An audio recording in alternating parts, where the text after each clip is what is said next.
Tani kunindana tayo ya estoy llevando ya no shikando ya no ya andando ya kibichi.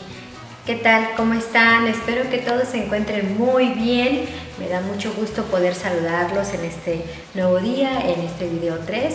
Así es que les deseo a todos de corazón, de donde quiera que se encuentren, que estén muy bien. El día de hoy voy a compartir con ustedes lo que son los pronombres personales en singular y en plural. Espero que a todos les guste este video y pues que sobre todo sea de gran utilidad para todos. Empezamos. Pronombres personales en singular. You,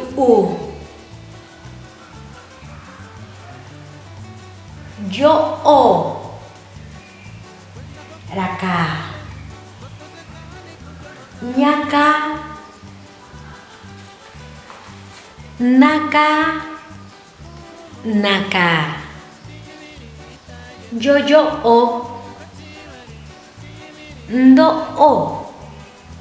Voy a volver a repetir y los invito a que repitan conmigo los pronombres para que vayan familiarizándose con la pronunciación. You. Otra vez. You. Yo.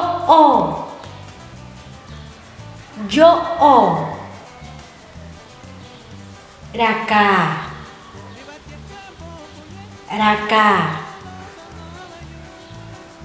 Ñaka.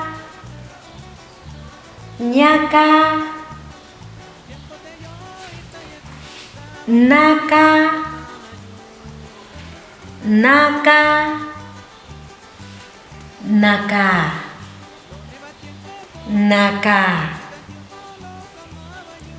Yo,